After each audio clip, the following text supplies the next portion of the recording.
fé de Abraão, ou de Abraão, a fé de Abraão, ela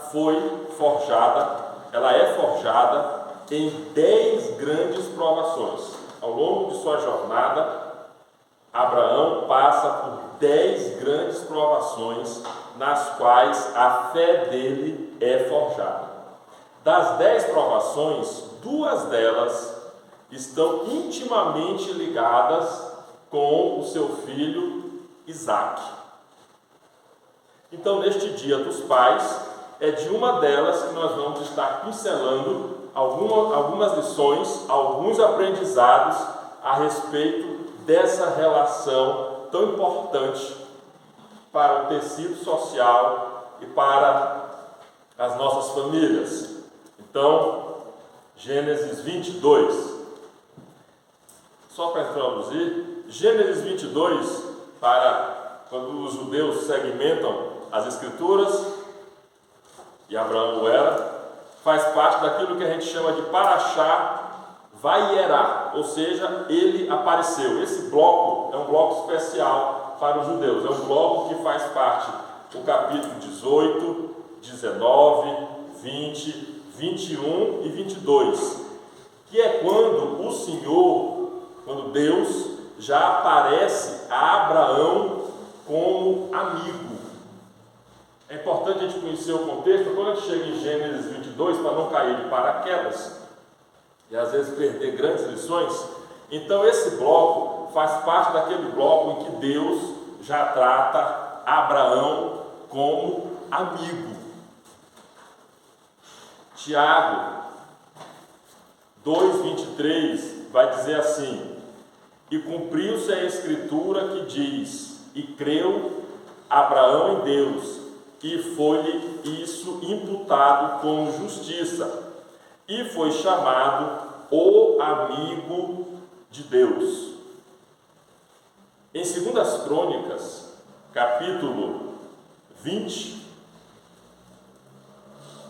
versículo 7,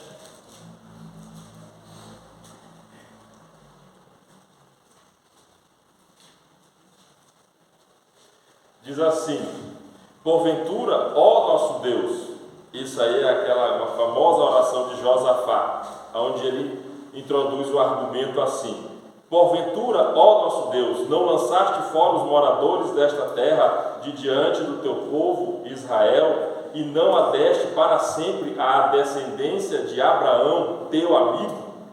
E ele passa a ser amigo de Deus, capítulo 17, no versículo 7,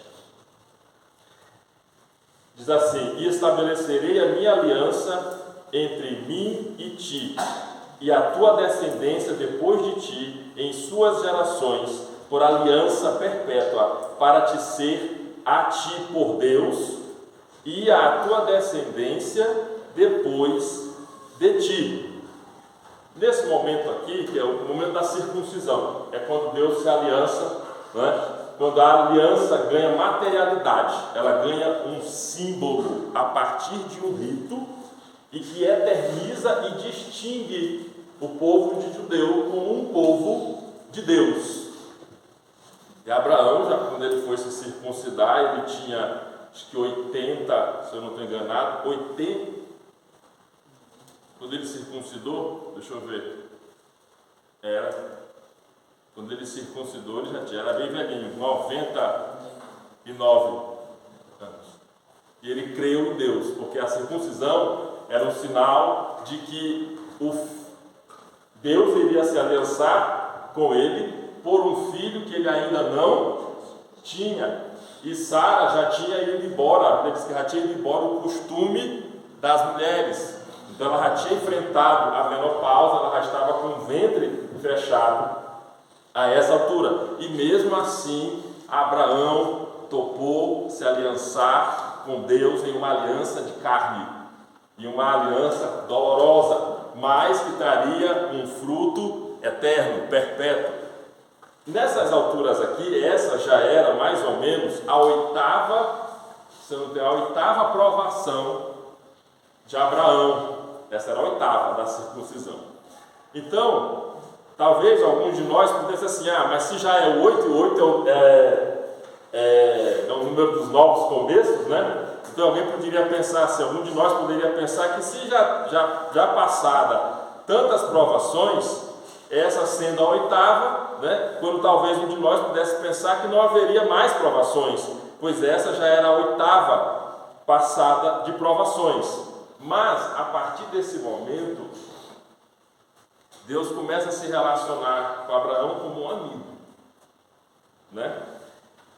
Mas uma amizade, toda amizade, é bom a gente saber, está na Bíblia, toda amizade costuma ser provada. Toda amizade é colocada em prova, é colocada à prova. E aqui, duas amizades são colocadas à prova. Então, no capítulo 22, Deus está provando Abraão como seu amigo e está colocando em prova a amizade de Abraão com seu filho Isaque. Esse que é o contexto do Dia dos Pais, ou seja, a amizade como a essência e o elo dessas ligações. Toda amizade é colocada à prova, porque todo relacionamento que possa algum dia refletir o relacionamento que Deus tem entre si na Trindade, ele é colocado à prova, porque o nosso inimigo é o nosso acusador. Então tudo aquilo que puder refletir para a honra e glória de Deus é um grande empecilho para ele. É bom a gente saber que todas as nossas amizades, inclusive entre pais e filhos, sempre serão colocadas à prova uma hora dessas. E a gente sabendo com antecedência como alguém pode melhor lidar com isso, o nosso relacionamento entre pais e filhos pode ser melhor, porque sempre será colocada à prova essa relação. Então perceba, versículo 1. E aconteceu depois destas coisas que provou Deus a Abraão e provou Deus a Abraão e disse: Abraão, e ele disse: eis-me aqui. Eis-me aqui é um sinal de prontidão, uma relação de amizade, amigos de primeira hora, né, e não de último segundo, caracteriza-se por prontidão. Nessa vez, Abraão responde assim a Deus: eis-me aqui. Diferente de quase 40 anos atrás, quando precisou do pai dele para sair de Ur dos Caldeus. Quando Abraão é chamado, e Abraão é chamado ainda em Ur dos Caldeus, e Atos nos diz isso, quem prestar um pouquinho mais atenção, começar a leitura no capítulo 11, lá pelo versículo 26, 27, é como se Abraão chegasse em casa e dissesse assim: papai, Deus me chamou. Mas ele não falou isso com aquela grande convicção que a gente costuma pensar. Abraão foi forjado ao longo de várias décadas e ao longo de várias provações. E a primeira delas, quem ajudou ele foi o pai. Foi o pai que pegou ele, a mulher e o sobrinho e tirou de Ur dos Caldeus e disse: nós vamos lá para Canaã. Arã que fez isso. Arã que fez isso. Só que ele só conseguiu chegar, Terá, só conseguiu chegar até Arã e não conseguiu mais sair dali. Tanto que quando o capítulo 12 de Gênesis abre, ele abre com uma interjeição para mostrar que Deus já estava impaciente em ter chamado Abrão e ele ainda não ter engrenado. Então, lá atrás, quando ele era mais novo, 100 anos mais novo do que quando ele morreu e 30 e poucos anos mais novo do que quando aconteceu isso, não foi fácil para ele sair de Ur dos Caldeus. E foi o pai dele que pegou ele pela mão e disse: então bora, Deus está te chamando? Vambora. Mas aqui, já maduro, depois de várias provações, essa aqui é a 9ª, depois de 8 provações, assim que Deus o chama, ele diz: eis-me aqui. E é uma das primeiras vezes que aparece essa expressão na Bíblia. E serviu de exemplo para um menino ser corajoso, mais novo do que quando Abraão foi. Então esse capítulo aqui costuma ser um divisor de águas, porque muitas lições que a gente toma hoje para as nossas vidas e que a gente prega mais na frente, Abraão tomou lá atrás e serviu de exemplo. Pode abrir lá em Samuel, capítulo 3.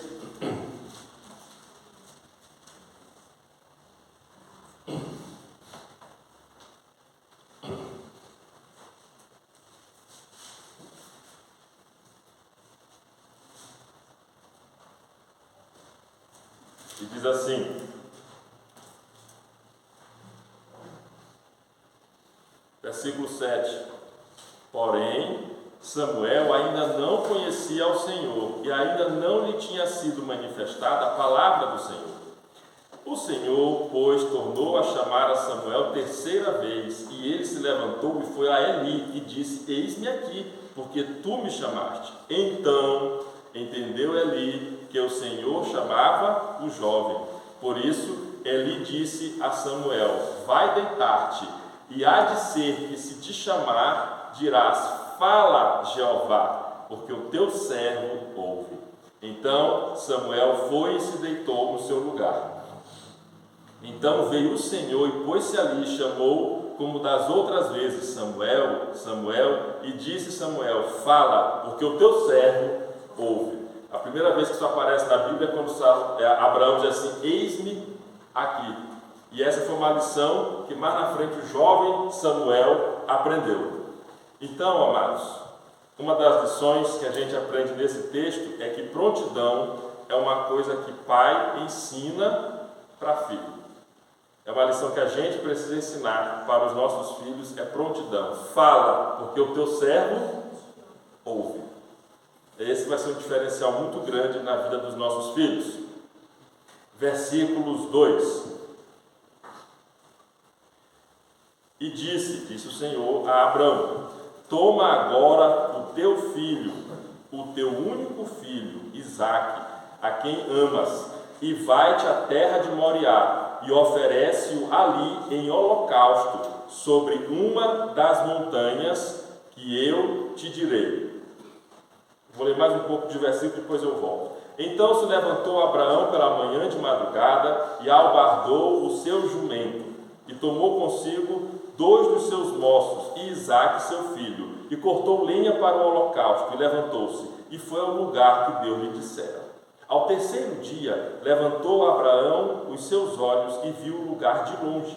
E disse a Abraão a seus moços: ficai-vos aqui com o jumento, e eu e o moço iremos até ali, e havendo adorado, tornaremos a vós.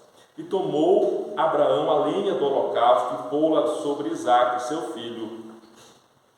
E ele tomou, Abraão, o fogo e o cutelo na sua mão, e foram ambos juntos. Então falou Isaque a Abraão, seu pai, e disse: meu pai. E ele disse: eis-me aqui, meu filho. E ele disse: eis aqui o fogo e a lenha, mas onde está o cordeiro para o holocausto? E disse Abraão: Deus proverá para si o cordeiro para o holocausto, meu filho. Assim caminharam ambos juntos. Versículo 8. Até aqui está bom, para poder a gente entender o resto. Então, voltando, versículo 2, disse: toma agora o teu filho, o teu único filho. Deus sabia que ele só tinha um filho, aquele era o único filho dele. Ele disse: toma o teu único filho. Essas palavras lá na frente vão lembrar quando Jesus diz a Pedro assim: amas-me mais do que a estes? Amas-me mais do que a estes? Amas-me mais do que a estes? De todo o teu coração, e de toda a tua alma, e de todo o teu entendimento, e de todas as tuas forças? Então, prioridade é uma coisa que pai ensina para filho. Nossos filhos vão precisar enxergar em nós, na verdade, eles vão enxergar em nós aquilo que é prioridade nas nossas vidas. E muito certamente isso irá influenciá-los na prioridade para as vidas deles. E Deus estava dizendo: olha, pega o teu único filho e traz para mim. Ou seja, eu quero ver se na nossa amizade entre mim e ti há mais alguém que possa ficar no meio. Ou se nós somos tão íntimos a ponto de que, pela nossa amizade, você está disposto a tudo e a qualquer coisa. Ou seja, os filhos da gente vão olhar se a nossa amizade entre nós e Deus, há ou não há obstáculos, há ou não há impedimentos. E aqui é a lição que fica. Deus queria saber se quem era maior no coração de Abraão, uma vez que ele já havia alcançado, pelo menos a princípio, a promessa, né? Que às vezes a gente se acomoda, enquanto está apertado, enquanto está aperreado, né? Enquanto está difícil, está agarrado com o Senhor, que parece que botou o superbonde na mão e passou na dele, né? Mas quando a promessa é alcançada, quando a prosperidade é chegada, né? Quando aquilo que a gente esperava acontece, quem é o Senhor? Percebe isso? Essa é a ideia do texto aqui. É Deus querer saber, às vezes Deus faz isso, querer saber o que de fato anda em nossos corações, porque o que anda em nossos corações é aquilo que nossos filhos vão enxergar e vão talvez colocar também no coração deles, como a gente enxergou aqui na peça a respeito de prioridade. Então, prioridade nesse texto é aquilo que Deus espera de Abraão e é aquilo que um pai costuma ensinar para o seu filho. Versículo 3: Então se levantou Abraão pela manhã de madrugada e albardou o seu jumento e tomou consigo 2 de seus moços e Isaque, seu filho, e cortou lenha para o holocausto e levantou-se e foi ao lugar que Deus lhe dissera. Pela manhã de madrugada, lá em Romanos: não sejais vagarosos no cuidado, sede fervorosos no espírito, servindo ao Senhor, já servindo de exemplo para outros mais novos que ele, madrugarem mais à frente. A palavra madrugada aparece aqui uma das primeiras vezes associada à atitude de Abraão. E mais na frente, esse perfil de atitude é demonstrado na vida de outros do povo de Israel. Em Êxodo, capítulo 24,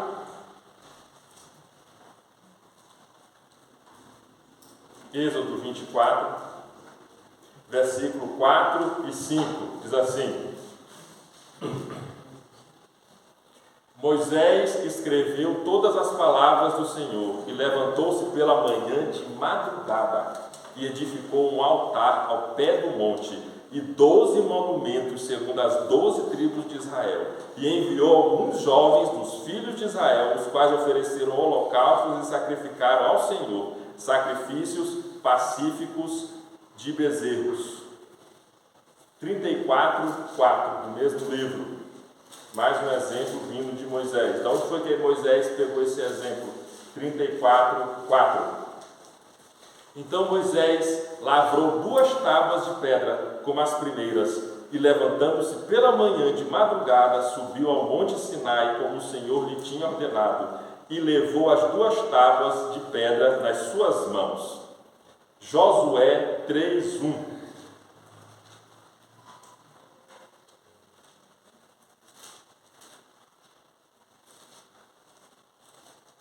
Diz assim: Levantou-se, pois, Josué de madrugada e partiram de Sitim, ele e todos os filhos de Israel, e vieram até o Jordão e pousaram ali antes que passassem. Ou seja, efetividade. Efetividade é a faculdade de produzir um efeito real. Efetividade é coisa que pai ensina para filho. Deus falou com Abraão: agora toma teu filho, teu único filho, Isaque, a quem ama, e vai à terra de Moriá. E Abraão fez o quê? Esperou o sol a pino.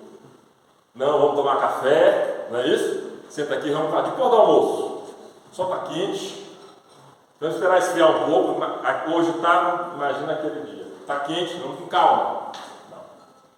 Efetividade. Foi isso que Abraão mostrou a Deus e mostrou ao seu filho. Porque de madrugada, fora que Deus chamou ele foi cedo. Agora. E ele fez o quê? Levantou-se pela manhã de madrugada. E essa lição foi chegando mais à frente. Moisés era muito mais novo que Abraão e aprendeu a lição. Se Abraão, naquela idade, já velhinho, 100 anos. Não, aqui não. Aqui, 110. 110. Se Abraão, com 110, Deus disse agora, e ele levantou, abarrou o jumento e foi de madrugada, eu não posso Deus me chamar e eu pedir para ele me esperar e marcar a hora comigo. Percebe isso? São atitudes que os nossos filhos vão ver em nós, com o nosso relacionamento de amizade com Deus, porque o nosso reflexo da amizade que nós temos com Deus, nós vamos refletir na amizade com os nossos filhos e com todos os outros relacionamentos. Então Abraão mostrou a Isaac que se Deus disse agora, então é agora. Mas é 4 horas da manhã, é agora. É madrugada mesmo. Ele chamou, não foi agora? Então é agora. Essa atitude de efetividade passou também a Josué, quando ele assumiu. Ele era muito mais novo, né? Acho que ele tinha 40 quando Moisés foi chamado. Então, quando Moisés morre, ele também já é um senhor de idade. E ele, bem novinho. Quando Moisés morre, acho que ele morreu com 110, Josué, bem novinho. E ele assume o povo. E também, quando ele é chamado, de madrugada, ele toma a prontidão. Então, há necessidade de se compreender isso. E a efetividade é uma coisa que pai ensina para filho. Vou abrir um parêntese, porque também tem uma serventia agora. Versículo 3, vamos lá, 4. E ao terceiro dia levantou Abraão os seus olhos e viu o lugar de longe.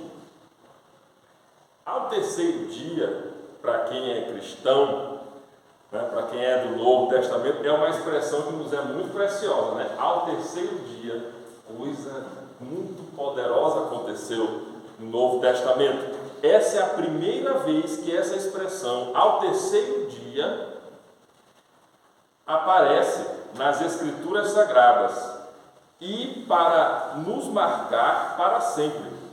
Seria possível ler várias passagens da Bíblia aonde aparece essa expressão ao terceiro dia, com grandes significados. Esther 5:1.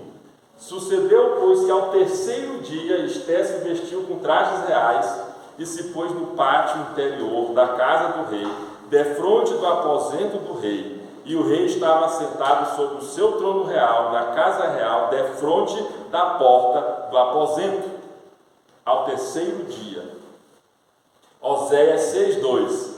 Depois de 2 dias nos dará vida, ao terceiro dia nos ressuscitará e viveremos diante dele. Pegou? Essa é a primeira vez que essa expressão aparece. Isso quer dizer que lá na frente, quando ela se cumpre, se instala todas as outras expressões na cabeça da gente, na cabeça dos discípulos, né? Que tinham pelo menos a Torá decorada na cabeça. Mateus 16:21. Desde então começou Jesus a mostrar aos seus discípulos que convinha ir a Jerusalém e padecer muitas coisas dos anciãos, dos principais dos sacerdotes e dos escribas, e ser morto, e ressuscitar ao terceiro dia. 20:19 de Mateus. E o entregarão aos gentios, para que deles escarneçam, e açoitem e crucifiquem.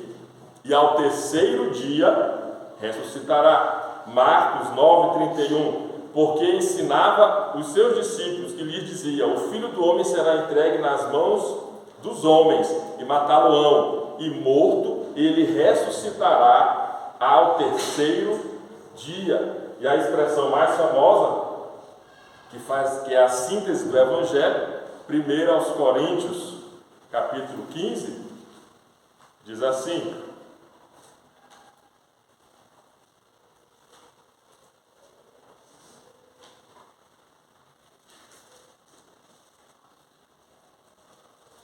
também vos notifico, irmãos, do Evangelho que já vos tenho anunciado, o qual também recebestes, e no qual também permaneceis, pelo qual também sois salvos, se o retiverdes, tal como vou tenho anunciado, se não é que crestes em vão. Porque primeiramente vos entreguei o que também recebi, que Cristo morreu por nossos pecados, segundo as Escrituras, e que foi sepultado, e que ressuscitou ao terceiro dia, segundo as Escrituras. Isso quer dizer que esse texto aqui é um texto tipológico, ou seja, o que a gente vê Abraão fazendo aqui é como se fosse uma encenação daquilo que será feito alguns milhares de anos à frente, consumando todas as promessas, consumando todos os tipos. Então é provável que esse capítulo 22, esse aqui é para os pais, é provável que o capítulo 22, que é um capítulo que fala de pai e filho, é provável que ele seja o capítulo, a passagem mais tipológica da Bíblia toda, ou seja, aquela que mais aponta para a frente. Só para os irmãos verem como é. Perceba que Deus chama ele para ir à terra de Moriá. O Senhor vai à terra de Moriá, aonde eu te mostrarei. Quando você vai lá em 2 Crônicas, e nós sabemos o que foi que Deus pediu para Abraão fazer com Isaac, né? Isso aí ninguém, sem dúvida de dúvida. 2 Crônicas, capítulo 3, diz assim: e começou Salomão a edificar a casa do Senhor em Jerusalém. A casa do Senhor era o templo onde todos os sacrifícios se repetiam e operavam aquilo que era necessário até a consumação. E começou Salomão a edificar a casa do Senhor em Jerusalém, no monte Moriá, onde o Senhor aparecerá a Davi, seu pai, no lugar que Davi tinha preparado na eira de Ornã, o Jebuseu. Então isso quer dizer que aonde era para ter o segundo templo, já havia acontecido o mais importante sacrifício de todos, de forma tipológica, por Abraão, aonde um pai ama o mundo de tal maneira que entrega o seu... Pegou? Mas não é só isso. O versículo 6 diz assim: e tomou Abraão a lenha do holocausto e a pôs aonde?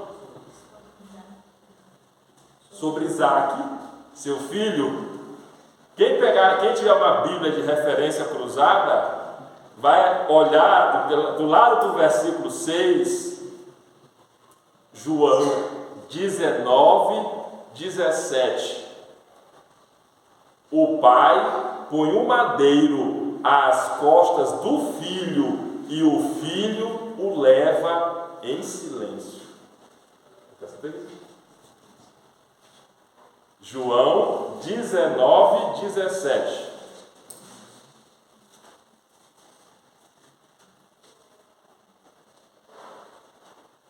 E levando ele sabemos quem é ele, né? E levando ele às costas a sua cruz, saiu para um lugar chamado Caveira, que em hebraico se chama Gólgota. Ou seja, o pai coloca o madeiro às costas do filho para o sacrifício, e o filho leva em silêncio. Percebe como é tipológico? Por que eu estou falando isso? Eu quero dizer, o mais famoso texto das Escrituras sobre amor é de mãe, né? Vocês sabem, né? O texto da Bíblia mais famoso no Velho Testamento sobre amor é um texto que fala, todo mundo, nunca homenagearam a mãe com esse texto, Isaías 49, diz o quê? 49, 15. Porventura pode uma mulher esquecer-se tanto de seu filho que cria, que não se compadeça dele, do filho do seu ventre? Qual é a resposta? Não é típico, não é isso? O típico é não se esquecer, mas ainda que esta se esqueça dele, contudo eu não me esquecerei de ti. Ou seja, quando Deus quis dizer para o homem, para Israel aqui no caso de Isaías, o que é amor, ele teve que pegar algo que fosse de uma grandeza equiparável para que o ser humano entendesse. Ele pegou o que? Amor de... E aí, todo ano os homens, né? Aí a mulher fica cheia, né? Pega um texto desse, lê o dia da mãe, a mulher fica nas nuvens, Não tem amor que possa explicar o amor de Deus, que não seja o amor de uma. E aí eu sentia que os homens ficavam, né, chupando o dedo. Poxa, e os homens? Não tem nada para os homens? Não tem, tem agora sim. Esse é o mais famoso texto do Velho Testamento sobre responsabilidade.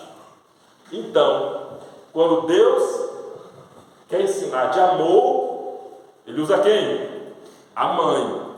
No mais famoso texto sobre amor. Mas no mais famoso texto sobre responsabilidade, Ele chama quem? O Pai.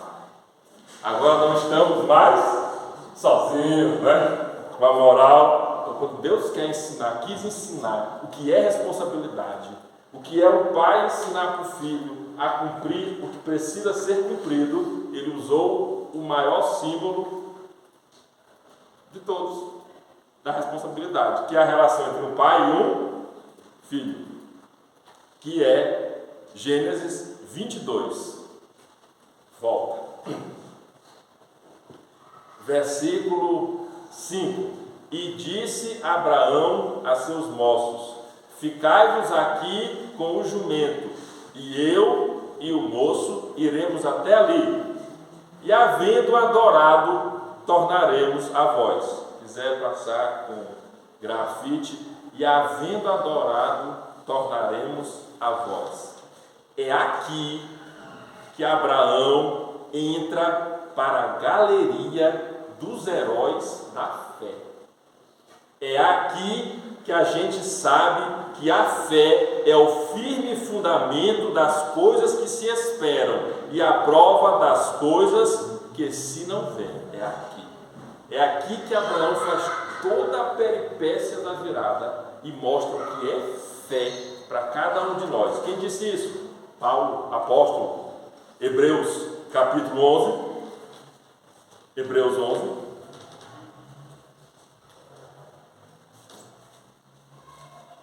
Interpretando Gênesis. Ele diz assim: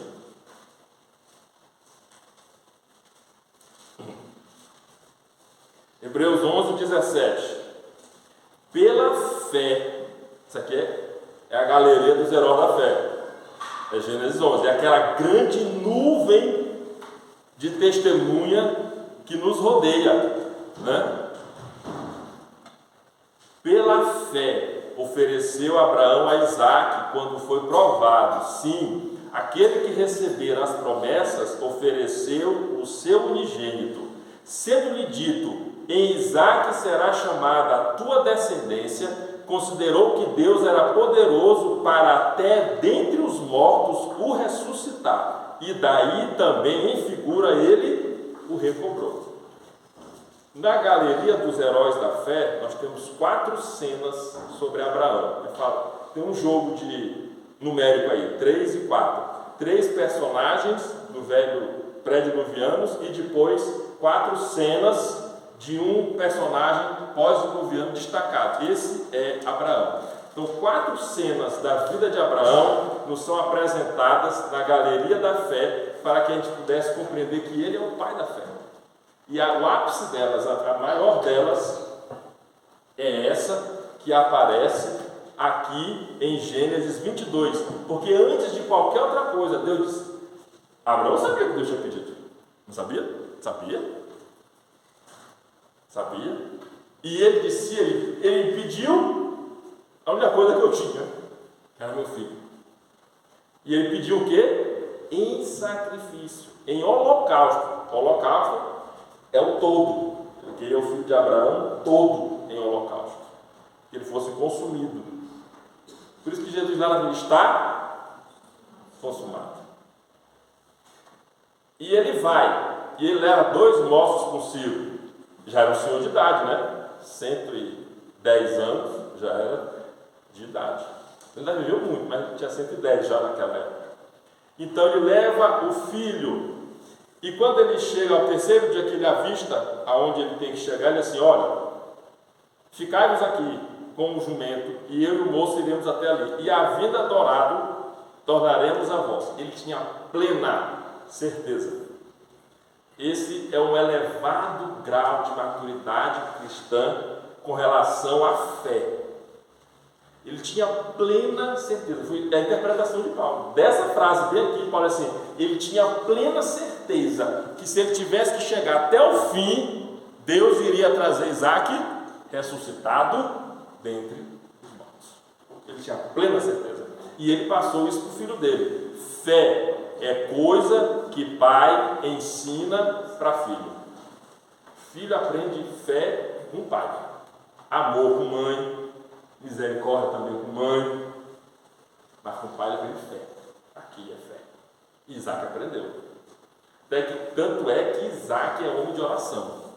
Lá na frente, a gente não vai tocar nesse assunto, mas lá na frente, primeira vez que a palavra oração aparece na Bíblia é com Isaac. Isaac era um homem de oração. A gente já falou isso nos cultos de oração aqui. Vamos lá, versículo 7. Então falou Isaac a Abraão, seu pai, e disse: meu pai. E ele disse: eis-me aqui, meu filho. E ele disse: eis aqui o fogo e a lenha. E ele tinha visto a lenha dele. A lenha está aqui, o fogo e o cutelo está com o papai. Mas peraí, eis aqui o fogo e a lenha, mas onde está o cordeiro para o holocausto? E aqui eu escrevi: meu pai, mas onde está o cordeiro para o holocausto? O nome disso aqui chama-se culto doméstico. Essa aqui é uma das maiores provas de exemplo de que um homem faz culto doméstico. Como a gente leu lá no Salmo 92. Mas tu, Jeová, és o Altíssimo para sempre. Uma criança entre 8 e 10 anos calcula e infere sobre sacrifício e holocausto. Ele tinha 8 anos. Estou levando a lenha. Papai está levando o cutelo e o fogo. Mas está faltando alguma coisa. E ele pergunta: pai, aonde está o cordeiro para o holocausto? Isso quer dizer, isso lá na frente, vai ser escrito da seguinte forma, lá em Deuteronômio: e estas palavras que hoje te ordeno estarão no teu coração, e as ensinarás a teus filhos, e delas falarás, assentado em tua casa, e andando pelo caminho, e deitando-te, e levantando-te. É isso que Abraão fazia. Aqui é uma prova de culto doméstico. Porque Isaac inferiu toda a... Ele só tinha 8 anos, gente, de idade. E ele entendeu tudo. Ele falou: peraí, aqui está tudo. Isso é costume. Ele sabia que o pai dele tinha o costume de quê? De sacrificar. Isso é o quê? Adorar, de cultuar a Deus. E levava quem junto? Ele.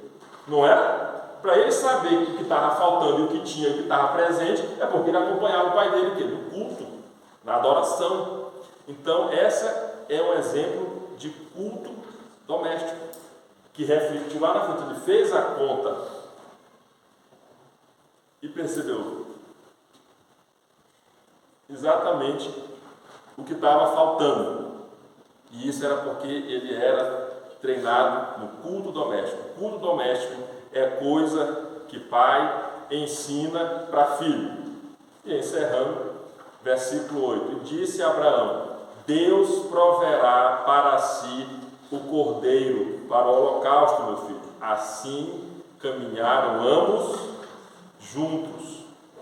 Uma resposta que entrou para a história, uma resposta que entra e acalma um coração infantil. Ou seja, Isaac enxergava um exemplo no seu pai de quê? De serenidade. Serenidade, em termos climáticos, é livre de nuvens e de tempestades. É como o claro e límpido do céu. Em nossas vidas é isento de agitação, de perturbação ou de inquietação. Isaac foi pego de surpresa. Abraão foi pego de surpresa com uma pergunta. Você percebe como ele responde? Como ele transmite calma para o filho dele. Como ele transmite serenidade para a criança. E automaticamente, depois da... Não, se o papai falou, pai é que ensina a serenidade dos filhos. Aquela tranquilidade. Não, papai, não, te acalma, que papai te falou. Calma, está tudo. Se papai falou, está falado. Então, e Jeová Jireh entra para a história exatamente como uma solução de serenidade para uma questão de fidelidade a Deus em sacrifício. Serenidade é uma coisa que pai ensina filho. Então, recapitulando, o capítulo 22 de Gênesis é um marco para a história de amizade entre nós e Deus, amizade entre nós e os nossos filhos ao longo da jornada. E para que essa amizade se fortaleça, algumas coisas é preciso que sejam ensinadas em um culto doméstico e no cotidiano da vida. Prontidão, prioridade, efetividade, responsabilidade, fé, culto doméstico e serenidade. Isso tudo se aprende com um pai. Feliz dia